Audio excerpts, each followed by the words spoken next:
Ninuno. Sa loob ng 1,000 taon, aking ipinagtanggol ang angkan Nzwe. Ngayon panahon na, para sa aking mga inapo, na tumayo sa sariling paa.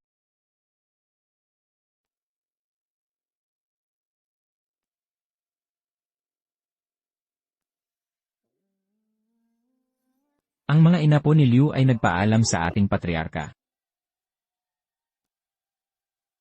Ang ating patriarka ay nag-alay ng buhay para sa pamilyang Liu.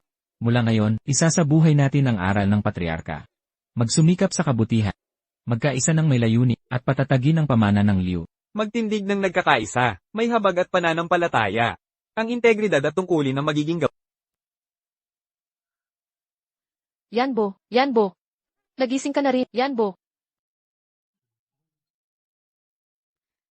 Paano ako ganap na gumaling? Nasaan ang patriarka? Ano ang nangyari sa kanya?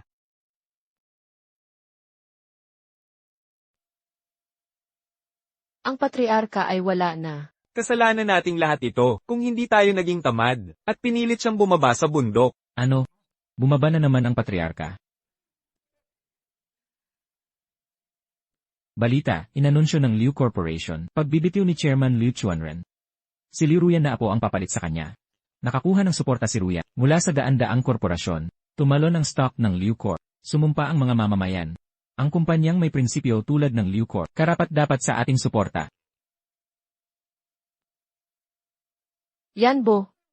Makinig ka, uuwi na ako ngayon. Bakit ka tumatawag ulit? Mahal, may sasabihin ako. Huwag kang magpanik. Ano iyon? Nagsalita na ang anak natin. Talaga? Papa ba ang sinabi? O mama? Parehong hindi. Ano nga? Ano ang tinitingnan nyo? Kayong mga walang galang. Ako ang inyong patriarka.